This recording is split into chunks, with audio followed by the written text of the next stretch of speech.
Hi everyone. ഇന്ന് നമ്മൾ മാർക്കറ്റിൻ്റെ ഒരു അനാലിസിസ് നോക്കുകയാണെങ്കിൽ നമ്മൾ നിഫ്റ്റി കഴിഞ്ഞ കുറേ ദിവസങ്ങളായിട്ട് അനലൈസ് ചെയ്തപ്പം ഡിസ്കസ് ചെയ്ത ഒരു കാര്യമാണ്. ഒരു ലാർജ് ടൈം ഫ്രെയിമിൽ നിഫ്റ്റി എന്ന് പറയുന്നത് inverse head and shoulder pattern create ചെയ്തിട്ടാണ് നിൽക്കുന്നത്. അപ്പോൾ കഴിഞ്ഞ ദിവസം നമുക്കതിൻ്റെ നെക്ക് ബ്രേക്ക് ചെയ്തിട്ട് RBI പോളിസിയിൽ നിന്ന് നോക്കുവാണെങ്കിൽ വലിയൊരു ഇൻഡിസിഷൻ ക്യാൻഡിൽ ഫോം ചെയ്തിട്ടുണ്ട്. ഇപ്പം അത് December 5 ഫോം ചെയ്തിട്ട് ആ ഒരു ഹൈ ലോയ്ക്കകത്ത് തന്നെയാണ് മാർക്കറ്റ് കഴിഞ്ഞ് കുറച്ച് 5 ഡേയ്സായിട്ട് ട്രേഡ് ചെയ്തുകൊണ്ടേ ഇരിക്കുന്നത്. അപ്പോൾ ഇന്നത്തെ ഒരു കഴിഞ്ഞ മൺഡേ നോക്കുകയാണെന്നുണ്ടെങ്കിൽ മാർക്കറ്റിൽ വലിയ രീതിയിലൊരു മൂവ്മെൻ്റ് ഒന്നും നടന്നിട്ടില്ല. ഇന്ന് രാവിലെ മാർക്കറ്റിൽ നോക്കുകയാണെന്നുണ്ടെങ്കിൽ നമുക്ക് ഡയറക്ഷൻ അപ്സൈഡിലേക്ക് തന്നെയായിരുന്നു എൻട്രിയുടെ ഒരു വ്യൂ ഉണ്ടായിരുന്നത്. അതുകൊണ്ട് തന്നെ രാവിലെ മാർക്കറ്റ് ഈ ഒരു ഡൗൺ സൈഡ് മൂവ് ചെയ്ത എൻട്രി നമുക്ക് ക്യാച്ച് ചെയ്യാൻ പറ്റിയിട്ടുണ്ടായിരുന്നില്ല. അപ്പോൾ ഇവിടെ നിങ്ങൾ നോക്കിയാൽ മാർക്കറ്റ് രാവിലെ 9:15 ഓപ്പൺ ചെയ്തിട്ട് ഈ കഴിഞ്ഞ ദിവസങ്ങളിൽ മാർക്കറ്റ് മൂവ് ചെയ്ത് ഈ ഒരു ട്രെൻഡ് ലൈനെ ബ്രേക്ക് ചെയ്ത് ഒരു ഫോൾസ് ബ്രേക്ക് ഔട്ട് ക്രിയേറ്റ് ചെയ്തിട്ടുണ്ട് ഇവിടെ.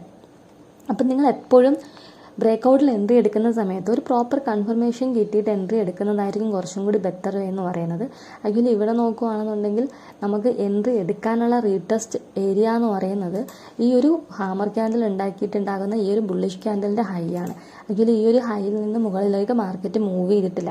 അപ്പോൾ അങ്ങനത്തെ ഒരു സിനാരിയോയിൽ റീടെസ്റ്റ് എൻട്രി എടുക്കുന്ന ഒരാൾക്ക് ട്രേഡ് ലോസ് ആവാനുള്ള പ്രോബബിലിറ്റി ഇവിടെ ഇല്ല. ആക്ച്വലി ട്രേഡ് എക്സിക്യൂട്ട് ആവത്ത് പോലും ഇല്ല. നമ്മൾ പക്ഷേ മാർക്കറ്റിൽ അഗ്രസീവായിട്ട് എൻട്രി പ്ലേസ് ചെയ്യുന്നതുകൊണ്ടാണ് നമുക്ക് ലോസ് വരാനുള്ള സാധ്യത.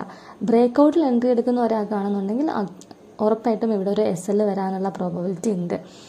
ദെൻ അതിനുശേഷം മാർക്കറ്റ് ഡൗൺ സൈഡിലേക്ക് മൂവ് ചെയ്യുകയാണ് ചെയ്തത്. പക്ഷേ ഇതൊരു നല്ല പ്രോപ്പർ എൻട്രി സോൺ ആയിരുന്നു. ഈ ഒരു ട്രെൻഡ് ലൈൻ ബ്രേക്ക് ചെയ്ത് റീടെസ്റ്റ് കിട്ടിയിട്ടുണ്ടാകുന്ന ഒരു നല്ല പ്രോപ്പർ ക്യാൻഡിൽ കൺഫർമേഷൻ ഇവിടെ ആക്ച്വലി ഉണ്ട്.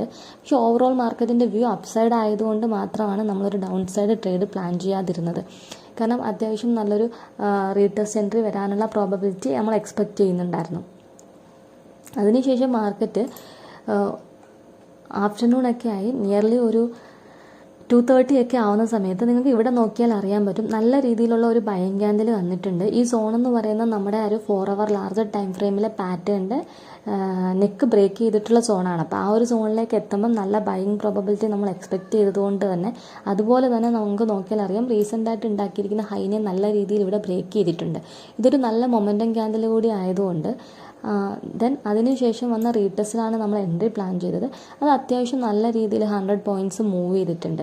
അപ്പോൾ ഇവിടെ നിങ്ങൾക്ക് നോക്കിയാൽ മനസ്സിലാവും നിയർലി 12 o'clock തൊട്ട് 2:30 വരെ, അതായത് ഏകദേശം 2.5 hours മാർക്കറ്റ് ഒരു 100 പോയിൻറ്റ് ഡൗൺ സൈഡിലേക്ക് വരാൻ ഇത്രയും പീരീഡ് ഓഫ് ടൈം എടുത്തെങ്കിൽ ഈ ഒരു വളരെ ചെറിയ ടൈം കൊണ്ടാണ് മാർക്കറ്റ് ഒരു അപ്സൈഡിലേക്ക് പോയത്. അതായത് മാർക്കറ്റിൽ നമ്മൾ എക്സ്പെക്റ്റ് ചെയ്താണൊക്കെ തന്നെയുള്ള ഒരു ബൈയിങ് പ്രഷർ ആക്ച്വലി ഇന്ന് ഉണ്ടായിരുന്നു. അപ്പം നമ്മളെപ്പോഴും ഫോക്കസ് ചെയ്യേണ്ടത് മാർക്കറ്റ് ഏത് ഡയറക്ഷനിലേക്കാണോ കൂടുതൽ പോകാൻ സാധ്യതയുള്ള ആ ഡയറക്ഷനിലേക്ക് മൂവ് ചെയ്യുകയാണെങ്കിലാണ് നമുക്ക് നല്ല റിസ്ക് റിവാർഡ് അതായത് ഇവിടെ നോക്കിയാൽ നിങ്ങൾക്കറിയാം റേഷ്യോ എന്ന് പറയുന്നത് 4.48, അതായത് 20 പോയിൻറ്റ് നിങ്ങൾ സ്റ്റോപ്പ് ലോസ് വെച്ച് കഴിഞ്ഞാൽ ഇവിടെ 40 പോയിൻറ്റ് മൂവ് ചെയ്തിട്ടുണ്ട്. 80 പോയിൻറ്റ് മാർക്കറ്റ് മൂവ് ചെയ്തിട്ടുണ്ട്. അപ്പോൾ ഇത്രയും റിസ്ക്, അതായത് 1:4 മൂവ് ചെയ്യാനുള്ള റിസ്ക് റിവാർഡ് കിട്ടാനുള്ള ഒരു എൻട്രി നമുക്കിവിടെ കൺസിഡർ ചെയ്യാൻ പറ്റും.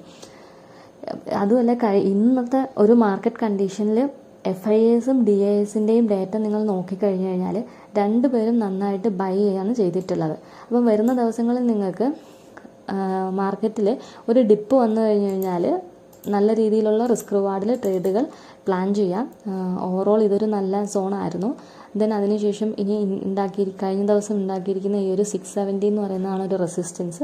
അപ്പം പ്രോപ്പർ റിസ്ക് റിവാർഡിൽ അപ്സൈഡിലേക്ക് എൻട്രി പ്ലാൻ ചെയ്യാൻ പറ്റും വരുന്ന ദിവസങ്ങളിൽ.